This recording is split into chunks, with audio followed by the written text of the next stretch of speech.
नमस्कार दोस्तों। तो इस वीडियो में हम लोग जानेंगे सैलिनिटी के बारे में या ओशनिक सैलिनिटी के बारे में, जिसको हिंदी में मैं कहूँ तो समुद्री लवणता के बारे में।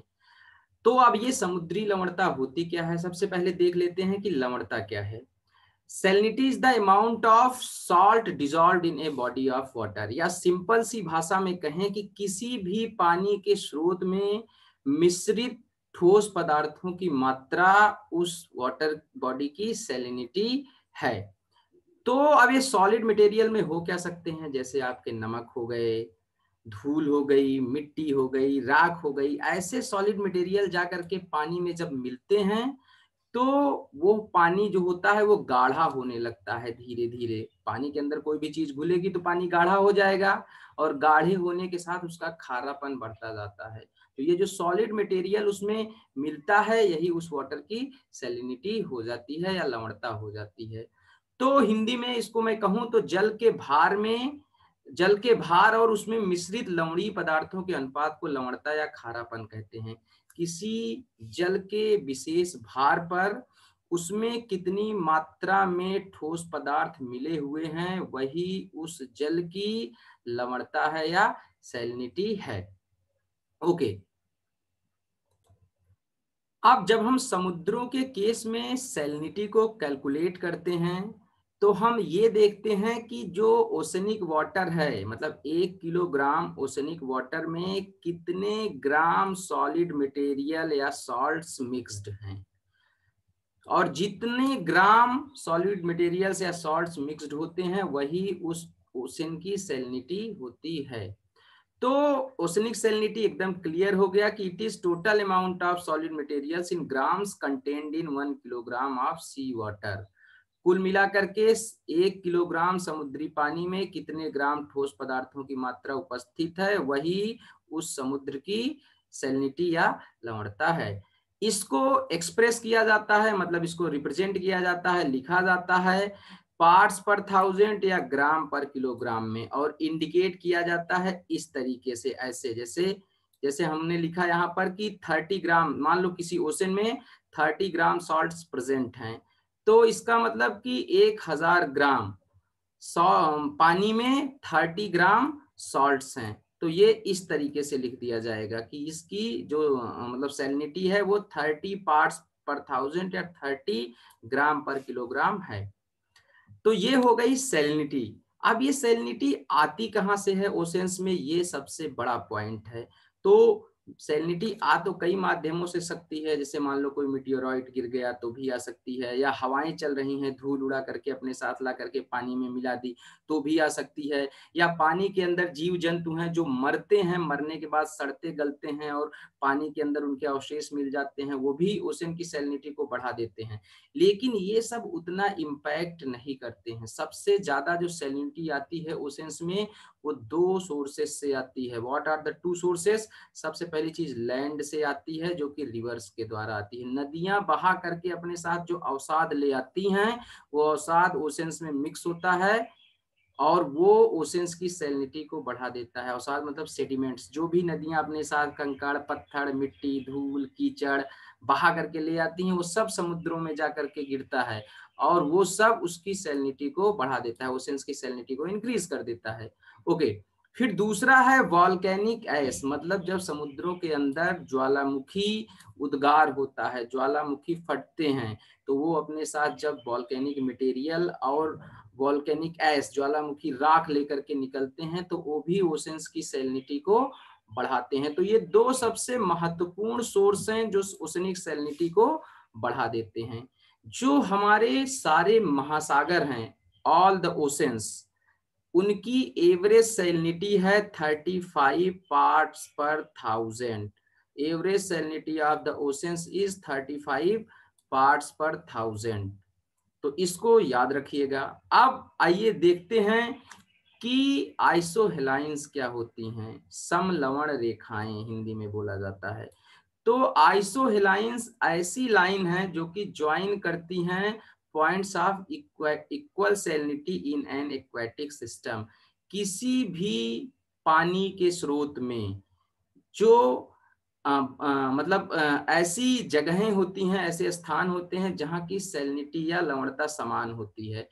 तो उन स्थानों को मिला करके एक इमेजिनरी लाइन खींची जाती है और उस इमेजिनरी लाइन को बोला जाता है आइसोहेलाइन, मतलब समान लवणता वाले स्थानों को मिला करके खींची जाने वाली रेखा आइसोहेलाइन या समलवण रेखा है।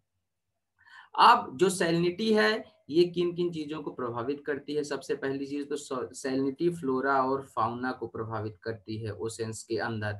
फ्लोरा फाउना का मतलब यह है कि वहां के अंदर के जो जैव विविधता होती है, जो जीव जंतु होते हैं, जो पेड़ पौधे होते हैं, उनको प्रभावित करती है। जैसे सलाइन वाटर में फ्रेश वाटर के क्रीचर्स नहीं मिल सकते हैं, सलाइन वाटर में सलाइन वाटर के ही क्रीचर्स मिलेंगे, मगरमच्छ वगैरह आपको मिलेंगे, इंसेक्ट्स मिलेंगे, लेकिन जरूरी नहीं है कि सारी फिशेस आपको वहां पर मिले।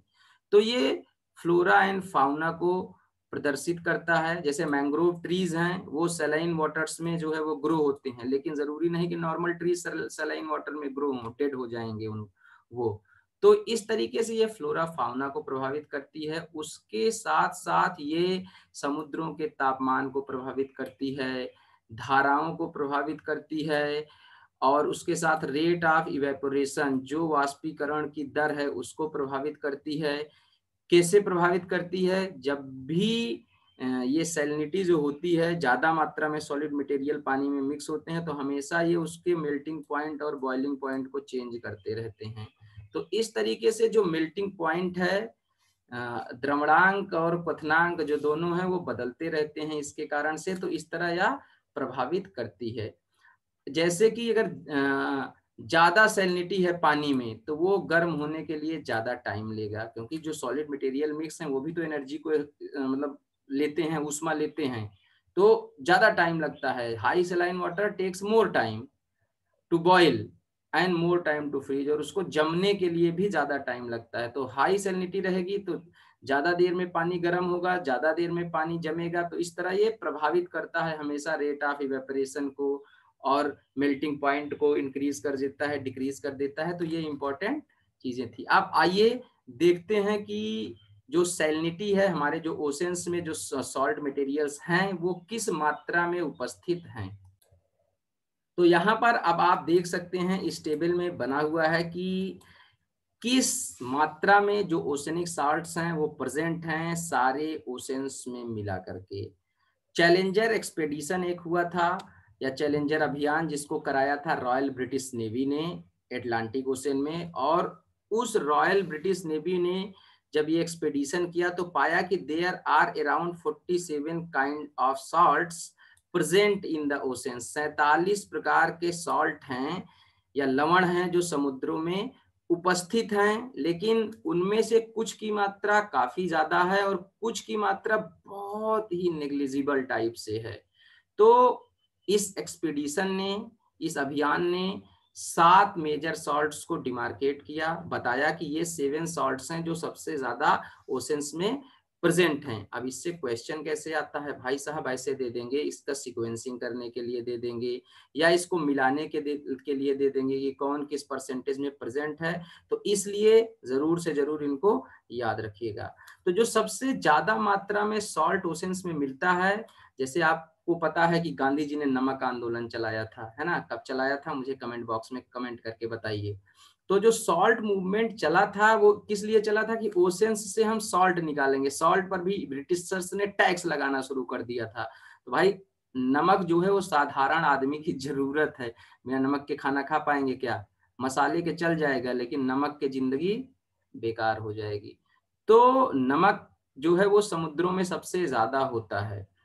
तो जो सोडियम क्लोराइड है, या जिसे हम साधारण नमक बोलते हैं, उसकी मात्रा ओशंस में सबसे ज्यादा है। तो सोडियम क्लोराइड सबसे ज्यादा मात्रा में ओशंस में मिलने वाला सॉल्ट है, जिसका अमाउंट है 27.213 ग्राम पर किलोग्राम। मतलब 1 किलोग्राम आप जब पानी लेंगे तो उसमें इतने ग्राम आपको साधारण नमक मिल जाएगा। लेकिन समुद्रों का पानी, ये नहीं कि नल से निकाल करके पानी ले रहे हैं, तो समुद्रों के पानी में, सारे ओशंस के पानी में इतना नमक आपको मिलेगा, जिसका परसेंटेज है 77.8%।